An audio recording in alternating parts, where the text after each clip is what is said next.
لا يزال الخير حيا لا يزال إن في الدنيا سلاما وظلال أخبر الأيام أنها في وصال قم بنا وانظر لآيات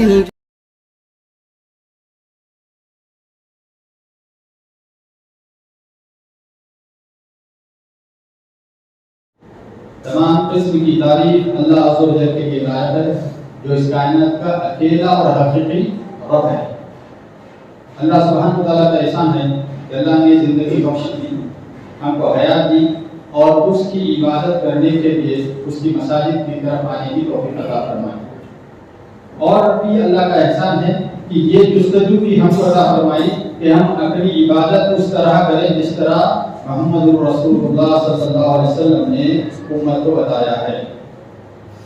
اللہ تعالیٰ اپنے کلام میں فرماتا ہے وَمَا خَلَقْتُ الْجِنَّ وَالْإِنسَ إِلَّا لِيَعْبُدُونِ۔ ہم اکثر تلاوت کرتے ہیں، معنوں کی اور غور و فکر سے آز ہو جاتے ہیں، کوشش نہیں کرتے۔ اللہ تعالیٰ کہہ رہا ہے میں نے انسان اور جن کو پیدا نہیں کیا بلکہ اس کی عبادت کے لیے۔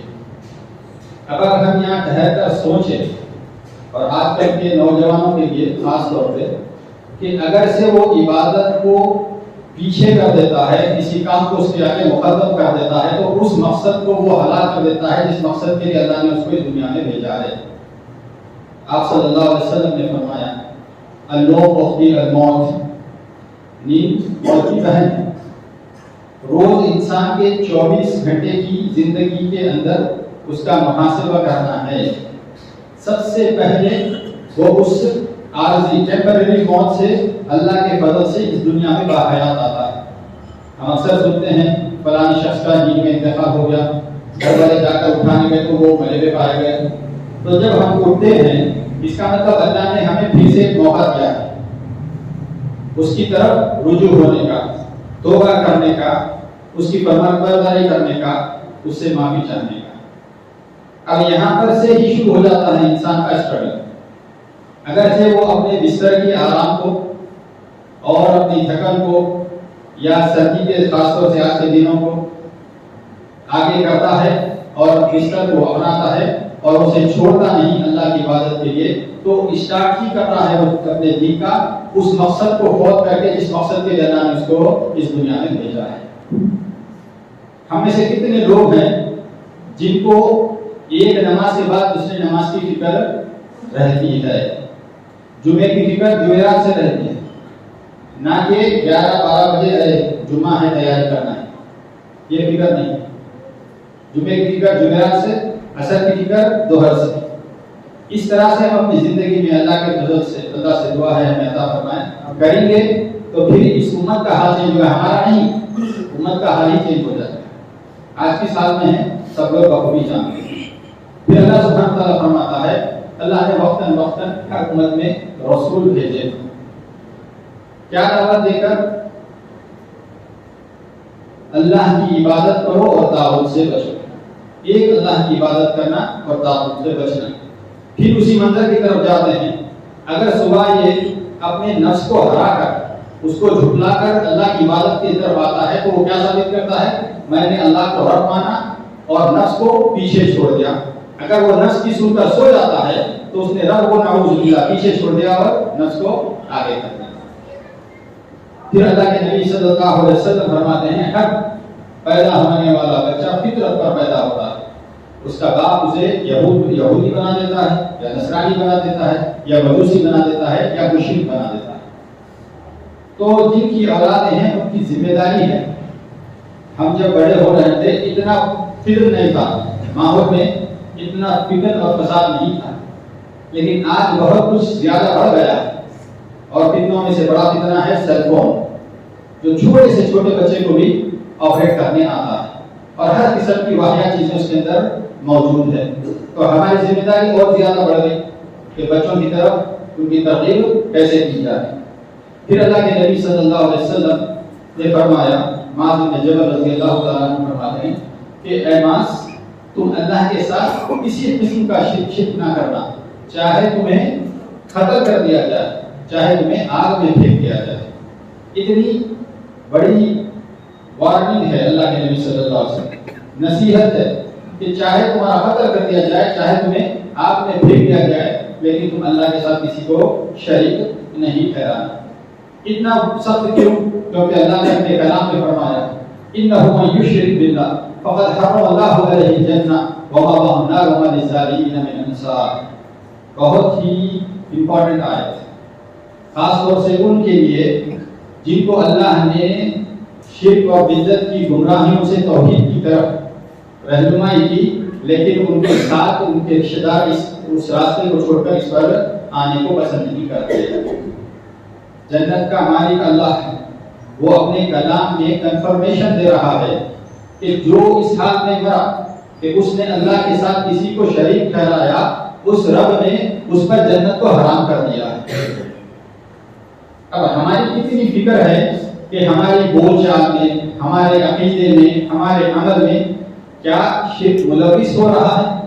کیونکہ اللہ کے رسول صلی اللہ علیہ وسلم نے فرمایا شرک ایسا چھپا ہوا شے ہے کہ اندھیری رات میں کالی چونکی کی جو آہٹ ہوتی ہے اس سے بھی چھپا ہوا ہے شرک۔ تو ہمارا کوشن اور ہمارا احتیاط کتنا ہونا چاہیے اس کی طرف؟ لوگ قسم کھا رہے ہیں اللہ کے علاوہ، لوگ جو ہے دوسروں کی طرف، مزاروں کی طرف چلے جا رہے ہیں، ذرا پریشانی ہوتی تھی اللہ کو چھوڑ کر غیر اللہ کی طرف چلے جا رہے ہیں، ہر قسم کے شرک ہو رہے ہیں۔ اگر اس حالت میں مر گئے تو ان کے لیے سوائے جہنم کے اور کوئی نہیں، اور اللہ سبحانہ وتعالیٰ فرما رہا ہے وَمَا لِلظَّالِمِينَ مِنْ أَنصَارٍ، اور ان ظالموں کا کوئی حامی اور مددگار بھی نہیں ہوگا۔ تو ہماری زندگی کا جو مقصد ہے وہ شروع میں ہی معلوم ہو جاتا ہے۔ جب انسان اپنے آرام کو چھوڑ کر نماز کے لیے نکلتا ہے تو وہ یہ بتاتا ہے کہ میں اس رب کی عبادت کر کے مواحد بنے کی زندگی گزارنا چاہتا ہوں، ایک مواحد کی طرح زندگی گزارنا چاہتا ہوں۔ اگر وہ آرام پسند کر کے نماز کو ترک کر دیتا ہے تو اللہ کے نبی صلی اللہ علیہ وسلم نے فرمایا من ترک الصلاۃ متعمدا فقد اشرک، اور پاس میں ہے کفر، کہ جان بوجھ کر جس نے نماز کو چھوڑا اس نے شرک کیا، اس نے کفر کیا۔ ابھی اللہ کے ہاتھ میں، اعوذ باللہ، اگر اس حالت میں وہ مر جائے تو پھر اللہ کے ہاتھ میں ہے کہ اس کو چاہے مشرکین میں اٹھائے یا کفر میں اٹھائے یا معاف کرے۔ ہم کو یہ معلوم ہے عبادت اللہ کی کرنی ہے، اس کے ساتھ اور ایک بہت اہم چیز ہے عبادت کیسی کرنی ہے، کیا کس کو فالو کرنا ہے۔ اللہ سبحانہ وتعالیٰ اپنے کلام میں فرماتا ہے لَقَدْ كَانَ لَكُمْ فِي رَسُولِ اللَّهِ أُسْوَةٌ حَسَنَةٌ، البتہ رسول اللہ صلی اللہ علیہ وسلم کی ذات مبارک کے بہترین نمونہ ہے۔ کن کے لیے؟ لمن كان يرجو الله واليوم الآخر وذكر الله كثيرا، ان کے لیے جو اللہ اور آخرت پر ایمان رکھتے ہیں اور اللہ کو بہت یاد کرتے ہیں۔ کسی بھی عبادت کے لیے اگر سے انسان یہ کوشش نہ کرے کہ یہ نہ دیکھے کہ کیا یہ محمد رسول اللہ صلی اللہ علیہ وسلم کے پاس سے آئی ہے یا نہیں، اور بنا دیکھے بنا سمجھے کرے تو وہ اس پرابلم میں پڑ سکتا ہے کہ اس کے اعمال ضائع و برباد ہو جائیں۔ سنی سنائی بات پہ چلنا دین نہیں ہے، کیونکہ پہلی جو آیت ہوئی تھی وہ کیا تھی؟ اقرا بسم، پڑھو، اور ہمارے پاس پڑھنے کا سسٹم ختم ہو گیا ہے۔ واز سنیے، واز کرنے والے کی تعریف کریے، گھر کو چلے گئے، ہماری ذمہ داری ختم ہو گئی۔ ہر آدمی کو چاہیے کہ دین کا کچھ حصہ اللہ کے دین کو سیکھنے کے لیے لگا، کتاب میں سے کچھ آیت پڑھے، احادیث پڑھے۔ ماشاءاللہ آپ لوگ تو ایسے شہر میں رہتے ہیں کہ بہت سارے علماء موجود ہیں، پیاسے کو کنویں کے پاس جانا پڑتا نہ کہ کنواں پیاسے کے پاس آتا۔ دین اگر مجھ کو سیکھنا ہے تو میرا کام ہے مستقل لگا کر عالم کو ڈھونڈے اور ان کی وہی بات نہیں جو اللہ کی کتاب سے ثابت ہو، محمد رسول اللہ صلی اللہ علیہ وسلم کے فرمان سے ہو یا صحابہ کے منہج پر ہو۔ اگر ہم جستجو کریں گے تو اللہ تعالیٰ ہمارے لیے آسانی کرے گا۔ عبادات کے اندر سب سے پہلی چیز ہے نماز، جبکہ انسان گواہی دے چکا ہے کہ وہ ایک اللہ کی عبادت کرے گا اور اس نے محمد رسول اللہ صلی اللہ علیہ وسلم کو آخری نبی بھی مان لیا ہے، تو اب اس کو سب سے پہلا جو پروف دینا ہے اس کی گواہی کا وہ اس کی نماز سے معلوم ہوگا۔ اور نماز کے اندر 4 ایسی اہم چیزیں ہیں جو تقریباً بنیاد ہے اس کی۔ ہم نماز پڑھ لیتے ہیں، کبھی غور فکر نہیں کرتے۔ پہلی چیز ہے نماز کس کے لیے پڑھ رہے ہیں، دوسری چیز نماز کہاں پڑھیں گے، تیسری چیز نماز کب پڑھیں گے اور نماز کیسی پڑھیں گے۔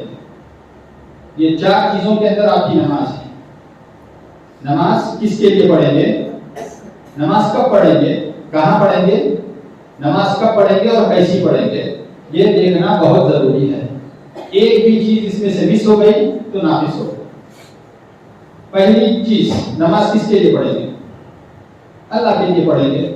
الحمدللہ چاہے وہ کسی بھی مکتب فکر کا انسان ہو، وہ گھر سے نکلتا اسی لیے کہ وہ اللہ کے لیے عبادت کرنا چاہتا ہے، اس کا عقیدہ کیا ہے وہ الگ بات ہے، لیکن الحمدللہ ہر مسلمان اسی نیت سے گھر سے نکلتا ہے کہ وہ عبادت نماز کس کے لیے پڑھ رہا ہے، اللہ کے لیے پڑھ رہا ہے۔ اللہ تعالیٰ قرآن میں فرماتا ہے ان الصلاۃ ونسکی ومحیای ومماتی للہ رب العالمین، بے شک میری نماز، میری قربانی، میرا جینا، میرا مرنا اللہ کے لیے ہے جو تمام عالموں کا رب ہے۔ اب دوسری اہم چیز نماز کہاں پڑھیں گے، اور یہ بہت بڑا مسئلہ ہو گیا۔ نماز فرض نماز صرف مسجد میں پڑھی جائے گی، فرض نماز صرف مساجد میں پڑھی جائے گی، الا یہ کہ کوئی ویلڈ عذر ہو، کوئی ویلڈ ریزن ہو۔ اگر ویلڈ ریزن کے بغیر گھر میں کوئی نماز پڑھ لیتا ہے تو محمد رسول اللہ صلی اللہ علیہ وسلم نے فرمایا میرا ارادہ ہے، میں چاہتا ہوں کہ اذان کہلواؤں اور کسی کو اقامت کے لیے کہوں اور کسی کو امامت کے لیے ٹھہراؤں اور کچھ لوگوں کو اپنے ساتھ دوں اور آگ بھی ساتھ لے لوں اور ان کے گھروں کو جاؤں جنہوں نے بنا ویلڈ ریزن کے مسجد کو نماز کے لیے نہیں آئی، تو پھر میں ان کو ان کے سمیت گھر چلا ڈالوں۔ کتنی بڑی وارننگ ہے۔ جو لوگ بغیر کوئی ویلڈ ریزن کے اگر گھر میں نماز پڑھتے ہیں، ایسا نہیں کہ نماز بالکل ہی ترک کرے گئے، نماز پڑھتے ہیں لیکن ریزن ویلڈ ریزن نہیں ہے کہ مسجد کو نہیں آنے کا کوئی ریزن نہیں ہے، تو اللہ کے نبی صلی اللہ علیہ وسلم نے کیا کہا، میں چاہتا ہوں اپنے ساتھ آگ لے جاؤں اور ان کے گھروں کو ان کے سمیت جلا ڈالوں، جبکہ آپ رحمت للعالمین ہیں اور اتنی سختی کی آپ نے بات کی ہے۔ تو ہم کو سوچنا ہے کہ ہم مساجد کی طرف آ رہے ہیں کہ اپنے حساب سے نماز پڑھ رہے ہیں۔ ایک اہم بات یہ ہے کہ ہماری عبادت ویسی ہوگی جیسا کہ اللہ نے حکم دیا ہے، جیسا کہ نبی صلی اللہ علیہ وسلم نے بتایا۔ ہماری مرضی دین میں چلنے والی نہیں ہے، کیونکہ ہم پابند ہیں اور ہم نے گواہی دی ہے کہ ہم ایک اللہ کی عبادت کریں گے اور محمد رسول اللہ صلی اللہ علیہ وسلم کو اللہ کا پیغمبر مانیں گے۔ اگر یہ نہیں کریں گے تو ہم اپنے قول اور عمل میں جھوٹے ثابت ہو جائیں گے، اور ہر آدمی کو چاہیے وہ دیکھے کہ وہ اپنی زندگی کس طرح سے جا رہا ہے۔ اور ایک اہم بات، نماز کے لیے آؤ مساجد کو، اس سے پہلے کہ اللہ بچائے کہ تم آنا چاہو گے مسجد کو آ نہیں سکو گے۔ ہو گیا نا تھوڑے دن پہلے ہی معاملہ، سب مساجد کو آنے پریشان، جیسا لاک ڈاؤن ختم پھر پورے نارمل۔ لاک ڈاؤن ہوتی کہ سب مسجد کو آئے، بھائی مسجد کو جانا ہے، پولیس مارکیٹ سب ہو رہی، ایمان اتنا تازہ ہو گیا کہ مسجد کو آنا، مسجد کو آنا۔ جیسا لاک ڈاؤن ختم سارا معاملہ ختم۔ یہ بڑے افسوس کی بات ہے، ہماری کامیابی نماز میں رکھی گئی ہے، وہ بھی مسجد کے اندر۔ نوافل کہاں پڑھیں گے؟ گھر کے اندر، کیونکہ محمد رسول اللہ صلی اللہ علیہ وسلم نے فرمایا اپنے گھروں کو قبرستان مت بنا دو، اپنی نمازوں کا کچھ حصہ اپنے گھر میں بھی ادا کرو۔ اس سے کیا ہوگا؟ گھر کے لوگوں کو بھی ترغیب ہوگی۔ واللہ اگر کوئی پابند نہ ہے نماز میں، آج سے اللہ سے دعا کر کر پابند ہو جائے، سب سے پہلے چیز وہ اپنے گھر والوں میں دیکھے گا۔ اگر سے وہ اسے برابر بات نہیں کرتے تھے نا، اب تبھی سے بات کرنے لگے، بولیں گے نہیں بھائی یہ آدمی سدھرنے کی طرف جا رہا ہے، اپنے رب کی طرف جا رہا ہے، کیونکہ اللہ تعالیٰ اس کا ڈر، اس کی عزت لوگوں کے دلوں میں ڈالنا شروع کر دے گا۔ ہمارا مسئلہ یہ ہے کہ ہم ہمارے طریقوں سے عزت حاصل کرنا چاہ رہے ہیں، ہمارے طریقوں سے ترقی حاصل کرنا چاہ رہے ہیں، جو ہم کو کبھی ملنے والی نہیں ہے۔ ترقی اور کامیابی ملے گی اللہ کی کتاب سے اور نبی صلی اللہ علیہ وسلم کے فرمان سے۔ اللہ سبحانہ وتعالیٰ سے دعا ہے کہ اللہ تعالیٰ صحیح دین کو سمجھنے اور اس پر عمل کرنے کے فائدے ہیں مساجد میں آنے کے۔ ایک بہت بڑے فائدے میں سے فائدہ یہ ہے کہ اللہ کے رسول صلی اللہ علیہ وسلم نے فرمایا اس دن یعنی قیامت کے دن کوئی سایہ نہ ہوگا سوائے رحمان کے عرش کے، یعنی اللہ کے عرش کے، اور وہ سایہ 7 خوش نصیب آدمیوں کو ہوگا. اللہ سے دعا ہے اللہ تعالیٰ ہم کو ان میں شامل فرمائے. ایک آسان کیٹیگری ساتھ میں سے سب سے آسان کیٹیگری کیا ہے؟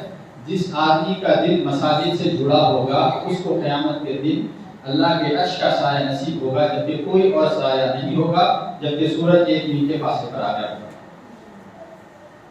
آخرت کی تیاری کرنا ہے تو اللہ کے نبی صلی اللہ علیہ وسلم کی باتوں کو ماننا ہے، اس پر عمل پیرا ہونا ہے. دنیا بھی سمجھ جائے گی اور آخرت بھی اللہ کے فضل سے سمجھ جائے گی. مسجد میں نماز کے آنے کے 27 گنا زیادہ اجر ہے بنسبت گھر میں نماز ادا کرنے کی. تیسری اہم بات کیا ہے؟ نماز کب پڑھی جائے. نماز کب پڑھی جائے؟ اللہ کے لیے پڑھی جائے، فرائض مساجد میں پڑھے جائیں، نوافل گھر میں پڑھے جائیں. میں خود اور آپ سب یہ کوشش کر کے دیکھیں. کل سے مشکل ہو گیا ہے معاشرے میں 5 وقت مسجد میں جا کے نماز پڑھنا، پورے 12 نوافل گھر کے اندر پڑھنا، کیونکہ ہم اپنے آپ کو اتنا خوش کرتے جا رہے ہیں دنیا کے اندر اور دنیا حاصل کرنے کے اندر کہ ہم کو جاب کا مسئلہ آ جا رہا، تھکن کی طرف سے جا نہیں سک رہے، بہت سے بہانے بن رہے ہیں ہمارے پاس. بہت مشکل ہے ایک آدمی کو. آپ سب کو ٹرائی کریے انشاءاللہ کل سے 5 وقت مسجد میں فرض پڑھنا اور پورے سنت یا نوافل گھر میں پڑھنا. معاشرہ ہی ایسا ٹائٹ ہو گیا، ہم نے اپنے حالات کو اتنا ٹائٹ کر دیا ہے کہ ہم یہ کرنا ہمارے لیے آلموسٹ امپاسبل ہو گیا. لیکن یہ پاسبل کب ہوگا؟ جب ہم اپنی طرف سے جستجو کریں گے اور اللہ سے دعا کریں گے. اوور نائٹ راتوں رات بدلنا حالات نہیں ہوتے. اللہ تعالیٰ بھی بندے کے آنے کو دیکھتا ہے، یہ کانسٹنٹ رہتا ہے، اس پر جمع رہتا ہے، تو پھر اللہ اپنی مدد سے اس کو اور آگے بڑھاتا ہے. نماز کب پڑھیں گے؟ نماز اول وقت پڑھیں گے، کیونکہ اللہ کے نبی صلی اللہ علیہ وسلم سے پوچھا گیا ایھا العمل احب الی اللہ، اللہ کے نزدیک سب سے پسندیدہ عمل کون سا ہے؟ آپ صلی اللہ علیہ وسلم نے فرمایا الصلاۃ وقتھا، نماز اس کے مقرر وقت یعنی ارلیسٹ پاسبل ٹائم کے اوپر پڑھنا ہے. جتنا جلد ہو سکے وقت کے ساتھ ہی نماز کو پڑھنا ہے. اور اگر نہیں پڑھے تو وارننگ کیا ہے؟ اللہ کے نبی صلی اللہ علیہ وسلم نے فرمایا ایک شخص بیٹھا رہتا ہے حتیٰ کہ سورج شیطان کی گوسی کے بیچ میں آتا ہے، اب ڈوبنے والا ہوتا ہے، وہ اٹھ کر 4 رکعت جلدی جلدی پڑھ لیتا ہے. یہ منافق کی نماز ہے. یہ کون سی دماغت کی بات ہے کہ انسان نماز پڑھ کے منافقت میں چلے جا رہا ہے. پھر اللہ کے نبی صلی اللہ علیہ وسلم نے صحابہ کو کہا تمہارے وقت اس وقت کیا حال ہوگا جب تمہارے جو ذمہ دار ہیں نماز کو تاخیر سے پڑھائیں گے اور نماز کو ہلاک کر دیں گے. تو دوسری بات کیا پتہ چلی؟ تاخیر سے اگر نماز پڑھیں بغیر غیر کی ضرورت، جو احکام ہیں اسلام کے شریعت کے وہ نارمل سرکمسٹانسز کے لیے، اگر چینج ہو گئے تو اسپیشل رولز اسپیشل سرکمسٹانسز کے لیے موجود ہے، کیونکہ یہ مکمل نہیں ہے. کیا فرمائیں؟ اگر تم تاخیر کر کے پڑھو گے تو نماز کو ہلاک کر دو گے. صحابہ نے پوچھا اللہ کے نبی صلی اللہ علیہ وسلم اگر ایسا موقع آیا تو ہم کیا کریں؟ فرمایا تم اس کو اپنے وقت پر ادا کر لینا، ان کے ساتھ ملو تو ان کے ساتھ پڑھنا، وہ تمہارے لیے نفع ہوگی. لیکن الحمدللہ ہمارے پاس تو نماز وقت ہی ہو جاتی ہے، تو وہ ہمارے لیے مسئلہ نہیں. چوتھی چیز نماز کیسے پڑھیں؟ حنفی، شافعی، مالکی، حنبلی کس طرح پڑھیں نماز؟ نماز پڑھیں گے صرف ایک طریقے سے، اور وہ طریقہ ہے محمد رسول اللہ صلی اللہ علیہ وسلم. جیسا کہ بخاری میں آپ صلی اللہ علیہ وسلم نے کہا صلوا کما رأیتمونی اصلی، نماز اس طرح پڑھو جیسے مجھے پڑھتے دیکھ رہے ہو. کیا ہم نے کوشش کی ہے؟ تکبیر تحریمہ اللہ اکبر کہنے کی حدیث کون سی ہے؟ اس کے راوی کون ہے؟ اس حدیث کی صحت کیا ہے؟ بچپن میں بتا دیا گیا اللہ اکبر سے نماز شروع کرو، نماز کرو. یہ غلط نہیں ہے، صحیح ہے، لیکن ہم نے اس کو سیکھا نہیں. ہم نے سیکھا کہ سورہ فاتحہ پڑھنا ہے، کون سی حدیث میں؟ نہیں. کیا ہم نے سیکھا سبحان ربی العظیم بولنا؟ یہ ساری چیزیں صحیح ہے، ہم صحیح کر رہے ہیں. کیا ہم نے سیکھا ان احادیث کو پڑھا؟ نہیں. عمر کے بڑے بڑے حصے گزر گئے، خالی بیٹھے بیٹھے ٹائم گزر گیا، لیکن ہم نے اپنی نماز کو درست نہیں کیا. نماز پڑھنا بھی ہے اور خشوع اور خضوع کے ساتھ بھی پڑھنا ہے، کیونکہ تابعین نماز پڑھ رہے تھے، صحابی نے ان کو دیکھا تیز تیز جلدی جلدی سے وہ سجدے کر رہے تھے. وہ نماز پڑھ رہے تھے تابعی. خیر القرون میں سے ہے، جیسا کہ نبی صلی اللہ علیہ وسلم نے فرمایا سب سے بہترین زمانہ میرا، اس کے بعد کا، پھر اس کے بعد، یعنی آپ صلی اللہ علیہ وسلم کا، صحابہ کا، اس کے بعد تابعین کا. یہ اچھے زمانے کے لوگوں کی بات چل رہی ہے. 1400 سال بعد ہماری نہیں چل رہی. اعوذ باللہ. تابعین نماز تیز تیز پڑھ رہے ہیں. صحابی نے کہا تم کب سے یہ نماز پڑھ رہے ہو؟ انہوں نے کہا 40 سال سے میں اس طرح نماز پڑھا ہوں. تو انہوں نے کیا کیا؟ شاباش، بہت اچھا. نہیں، انہوں نے کہا تم نے نماز پڑھی ہی نہیں، اور اگر تم اس حال میں مر جاؤ گے تو تم کسی اور دین پر مرو گے، اس دین پر نہیں مرو گے جو محمد رسول اللہ صلی اللہ علیہ وسلم لے کر آئے تھے. ہماری گاڑی کی پارکنگ کا ٹینشن ہے، گھر میں دودھ لانے کا ٹینشن ہے، گھر والے بلانے کا ٹینشن ہے. اتنے سارے ٹینشن کے ساتھ ہم نماز پڑھنے آ رہے ہیں. ہمارا دماغ کہیں اور ہے، ہمارا جسم کہیں اور ہے، ہمارا عمل کہیں اور ہے. برکتیں اٹھ جا رہی، نہ نماز قبول ہو رہی، نہ اللہ کے فضائل آ رہے، نہ جستجو ہو رہی، نہ کوشش ہو رہی. ایک جانور کی طرح مسلمان بھی جی رہا، جانور بھی جی رہا. چھٹیاں نکلتی گھونسلے سے، صبح اپنے بچوں کے لیے، اپنے لیے دانا لے کے واپس آتی. مسلمان کا بھی وہی حال ہو جائے. نکلیے، کمائے کمائے کمائے، پیسے کمائے. محمد رسول اللہ صلی اللہ علیہ وسلم ایک بار جا رہے تھے، صحابہ ان کی جھوپڑی جو ٹوٹ گئی تھی اس کو تھوڑی سی مرمت کر رہے ہیں. تو آپ نے پوچھا یہ کیا کر رہے ہو؟ بولے کہ ہماری جھوپڑی ٹوٹ گئی ہے، ہم اس کی تھوڑی مرمت کر رہے ہیں. تو بولے شاید معاملہ اس سے پہلے ہو جائے. تو صحابہ نے پوچھا کیا مطلب؟ تم جھوپڑی تو درست کر رہے ہو سکتا ہے اس کے درست کرنے سے پہلے تمہیں موت آ جائے اور تمہارا درست کرنا دھرے کا دھرا رہ جائے. پھر ایک بار آپ جا رہے تھے تو آپ نے صحابی کے گھر کے سامنے کمان کا ڈیزائن دیکھا. پوچھا یہ کس کا گھر ہے؟ بولے فلاں صحابی کا گھر ہے. آپ چلے گئے. جب وہ صحابی آ کر سلام کرے تو آپ اپنا چہرہ پلٹا دیے. تو صحابی نے دوسرے صحابیوں سے پوچھا کہ کیا بات ہے، آپ صلی اللہ علیہ وسلم سے ناراض نظر آ رہے ہیں. تو فرمایا کہ اللہ کے نبی صلی اللہ علیہ وسلم نے تمہارا وہ جو شیر بنائے تھے گھر کے باہر وہ دیکھا، جس کی طرف سے فرمایا کہ انسان کا سب سے بدترین پیسہ وہ ہے جو گھر کی سجاوٹ میں رکھتا ہے. سب سے بدترین پیسہ گھر کی سجاوٹ میں رکھتا ہے. تو وہ گئے، اس کے وہیں توڑ کر آ گئے. امیڈیٹلی صحابہ کیا کرتے تھے، کوئی بھی چیز ہو، اپنی خواہش کی ہو، مرضی کی ہو یا ضرورت کی ہو، آپ صلی اللہ علیہ وسلم کو پسند نہیں آئی وہ چیز ان کے سے کوئی تعلق اس کو ختم کر دیتے. ایک حدیث بخاری کے اندر ہے جس سے ہمیں یہ پتا چلتا ہے کہ ہم عمل کس طرح کریں اور عمل کرنے کے بعد ان کی ہم کو فکر کیا. ام حارثہ رضی اللہ تعالی عنہا، حارثہ رضی اللہ تعالی عنہ کی والدہ آپ صلی اللہ علیہ وسلم کے پاس اپنے بیٹے کی انکوائری کے لیے آ رہے ہیں. کون سا بیٹا؟ حارثہ رضی اللہ تعالی عنہ جو بدر کی جنگ میں شہید ہو گئے. والدہ کا ایک سہارا، اس کو کوئی کھلانے پلانے والا نہیں، ٹیک کیئر کرنے والا کوئی نہیں، یہی ایک بیٹا تھا اور وہ بھی اللہ کی راہ میں شہید ہو گیا رضی اللہ تعالی عنہ. آگے اللہ کے نبی صلی اللہ علیہ وسلم سے دریافت کرنے کی وجہ یہ ہے کہ وہ جنگ کے اندر نامعلوم تیر سے زخم کھا کے انتقال ہو گئے. پر معلوم نہیں کہ تیر دشمنوں کی طرف سے تھا کہ کوئی مسلمان چھوڑے تھے. تو لوگوں میں بات ہونے لگی کہ بھائی کون سا تیر تھا.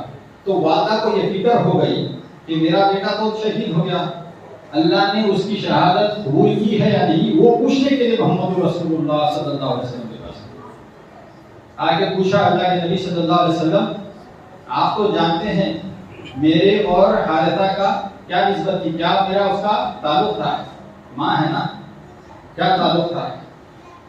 اگر سے اللہ نے اس کی شہادت قبول کر لی ہے تو میں خوش ہو جاؤں گی، اور اگر اللہ نے نہیں قبول کی ہے تو میں اس کے لیے بہت روؤں گی. اللہ کی راہ میں جان دینے کے بعد ماں کی یہ فکر ہے کہ اللہ نے میرے بیٹے کی شہادت قبول کی ہے یا نہیں کی ہے. ہم نماز پڑھتے، زکات دیتے، روزہ رکھتے، کوئی فکر ہی نہیں. ربنا تقبل منا انک انت السمیع العلیم.